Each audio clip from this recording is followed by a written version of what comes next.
Hello, wonderful people. You are welcome back to the YouTube channel of the NewsGod. My name is Nelson Kofi, and this right here is Entertainment and Trends. This is where we talk about the latest, the trendiest, the juiciest gossips, entertainment gossips that have happened or occurred within the week, and then we package it nicely and bring it to you over the weekend. But of course, with some sass and pizzazz from Nelson Kofi, like I always say. And today's edition is no different. We're going to talk about some top entertainment stories that have occurred within the week. So if you're ready for that, kindly get your teacups, get your wine glasses, and let's spill this tea together.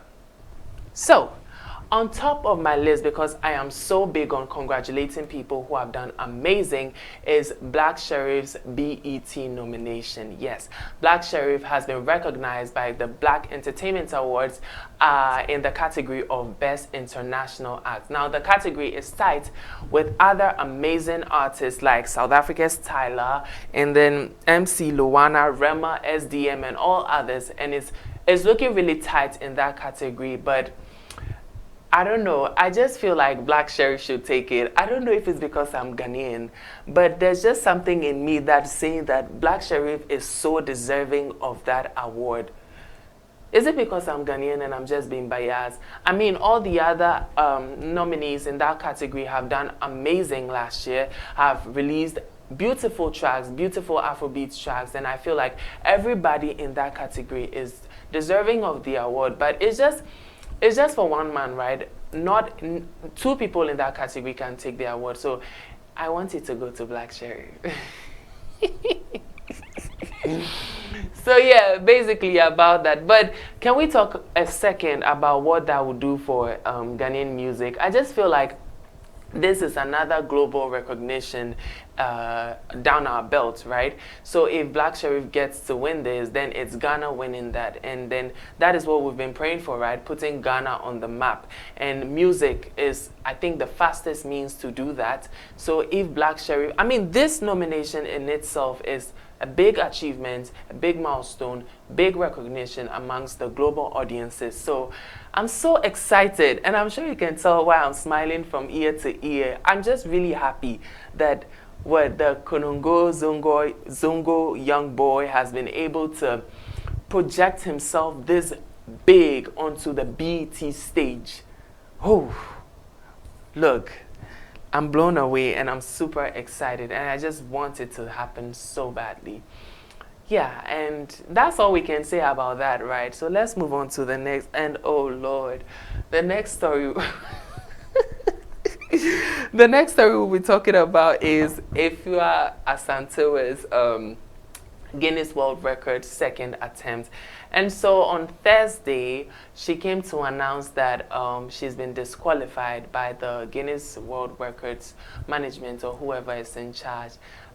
So the second attempt didn't go through. And I'm like, is this news? I thought we already knew that long ago.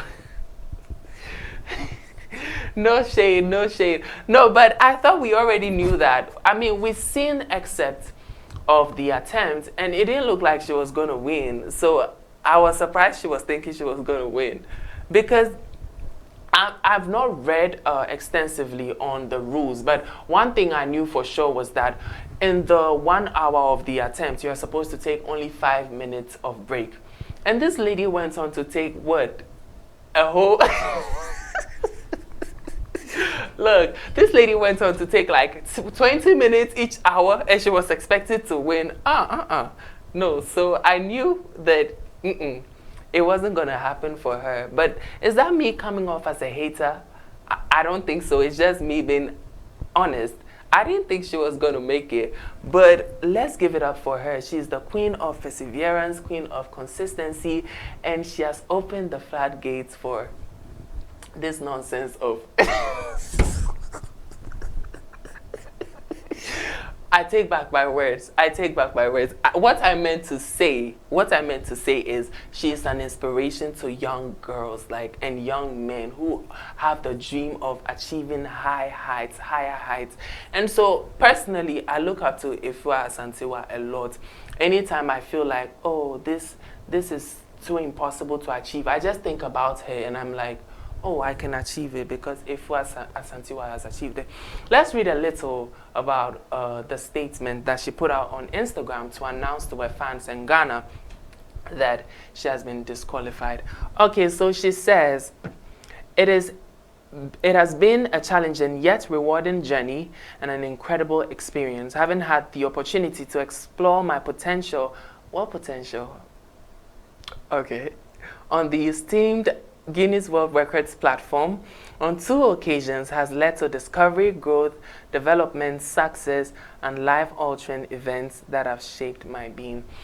And I'm sure that by saying this, I am not the only one who is thinking it. And I'm not being a hater, but this lady has milked this thing to the point that she's now on celebrity status, right? Like, she's appearing on red carpet events, and when we ask who is she, if we're sing-a-thon. Right? Like, it's crazy because now she's a whole celebrity because of this. But that's not being a hater. That's just an observation I made, and I'm happy for her. But unfortunately, she didn't win it. So my question is she going to make a 3rd attempt? I'm tired. Look. I'm tired, but I'm wondering, is she going to make a 3rd attempt? Hopefully this time around she would hold it outside Ghana, probably at New York Times Square. Like she said, the 2nd attempt was supposed to have been. I would rather she takes it there. We don't want to hear it in Ghana, okay? So if I Asantewaa, the 3rd attempt, please take it to New York. Okay, so that's just what I think. This is not me being a hater, okay? So kudos to you. But aside everything, forget everything, she has done amazing. Like, no, this is somebody who is determined to achieve something for herself and probably for her children. And I feel like for that, we should big her up. Afua Asantewaa, congratulations. You did amazing. Although, you didn't sound exactly like what I would want to hear in my ear, but for trying to achieve something for yourself, you've done extremely amazing. And I think that you are leading the path for the younger generation to stand up and chase their dreams and whatever. Okay, bye. Anyway, the 3rd thing that we'll talk about in this episode or this edition of Entertainment and Trends is Shatta Wale's endorsement of King Promise as his Artist of the Year. So, a little backstory. This week, Shatta Wale was seen in a video with King Promise. They were in a car having, you know, a good time, and then all of a sudden Shatta Wale declares King Promise as his Artist of the Year. Can we take a look at that video, come back and talk about it? Let's take a look at that video. 5-star on done in the cooling. Got stars in the roof. Stars. So no boy. That's my Artist of the Year though. Fuck everybody though. Yeah, son. Look, now watching that, when I saw that video, immediately what I thought about was Shatta Wale doesn't care about the TGMAs. He hasn't cared for a long time. I feel like him declaring King Promise as his Artist of the Year is just a little dig at Stonebwoy to say that, you know, Stonebwoy, sit down and let King Promise have it.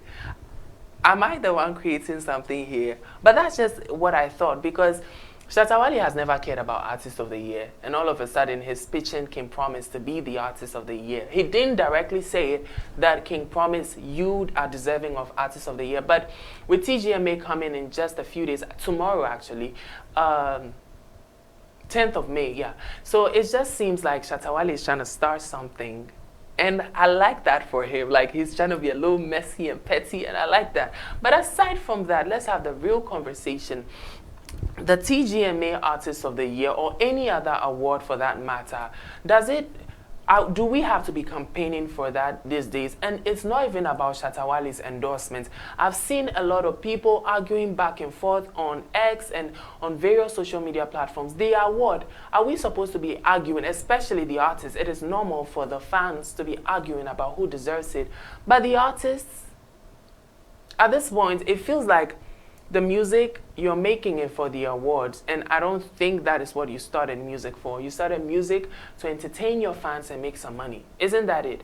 But now you're arguing about who deserves Artist of the Year and that it should be given to you and that you have done amazing. You can't say that you have done amazing. What is that? That saying that the salt doesn't praise itself, but it makes the stew or the soup delicious. So you can't say for yourself that you deserve Artist of the Year because you've done amazing year under review. You have to let the fans and the board decide. So I don't want to see the back and forth anymore next year and then upwards. I don't want to see the back and forth with artists doing it themselves. Just let the fans do the job. Let the board do the job. That's just what I think, right? Yeah, basically, that's just what I think. But yeah, all the best to all the artists in that category and every other category. I'm personally looking forward to it. Like, I just can't wait with all the brouhaha and the saga and all the noise that has gone on about the award and the categories and who deserves to win. I'm sure the TGMA board felt the pressure, and I know by now they already have the winner in mind, but I'm just anticipating some controversies and chaos on social media after the winner is announced, because if you give it to Stonebwoy Shatawale, King Promise's fans and King Palute's fans are coming to make noise. If you give it to so I'm just really excited for the drama. Bring it on. Exactly. So let's move on to the next one. This is the music spotlight. We're going to talk about two releases that have, that are amazing. First of all is Tyler's Bliss. So South African artist Tyler has released a new song which she titles Bliss, and is already making waves. People are loving it. It was already making waves before the release. She teased it at Coachella last month, and then releasing it this month is just like, okay, I was teasing it for a long time and it's finally out now. So check it out. What do you think? And can we talk about Tyler? Her releases are just banging. I don't know a single bad song that she has released. And this particular song, Bliss, reminds me of young Rihanna. The sultry melodies and, the vibe, like this the song that you put on when you're driving and you just want to, think about something, but you want to concentrate on the driving. So you put on this music, and then probably if you're a girl, you have your hair out in the wind and it's blowing up. Look. I'm thinking too far, but that's just where it took me to. But the song is really beautiful and really catchy, and I'm sure it will go on. It went on my playlist, so I'm sure that it will go onto your playlist. I'm putting you on. Go and listen to Tyler Bliss. And then the next song that we're going to put the spotlight on is a song from 20 years ago. Actually, it's just celebrating 20 years since its release. I'm talking no other than Shakira's Hips Don't Lie. Now that song has been with us since, it's older than some of you have. Not me though, okay? I be your papa. Yeah, so Shakira's Hips Don't Lie has hit 20 years, or it's been 20 years since Shakira released Hips Don't Lie. And we all know that song, oh baby, when you talk like that, you make a woman. And that song was a song that taught you girls how to belly dance and how to whine for your man. So give it its due credit. So Shakira went on to the Tonight Show to perform the song with Wyclef Jean, who is featured on the track. And it's just beautiful to see, like, how old were we when we were listening to that jam, and now it's just been 20 years already, 2 decades. That is amazing. Like, Shakira, congratulations. And let's see you release another really big song, and then in the next 20 years, we'll come and celebrate it. That's not to say that she hasn't released big songs. She has, but yeah, not as big as Hips Don't Lie. That's just what I think. I don't know any other song that's bigger than Hips Don't Lie from Shakira, but if you do know them, let me know in the comments. Okay, so this is how we wrap up this edition of Entertainment and Trends right here on the NewsGod. I enjoyed having this conversation with you, and I'm sure you did as well. And if you didn't, let me know what you didn't enjoy about this conversation down in the comments, so that next time I come to take the seat, I'll give you nothing but the best. My name is Nelson Kofi. This has been Entertainment and Trends on the NewsGod. Thank you for watching.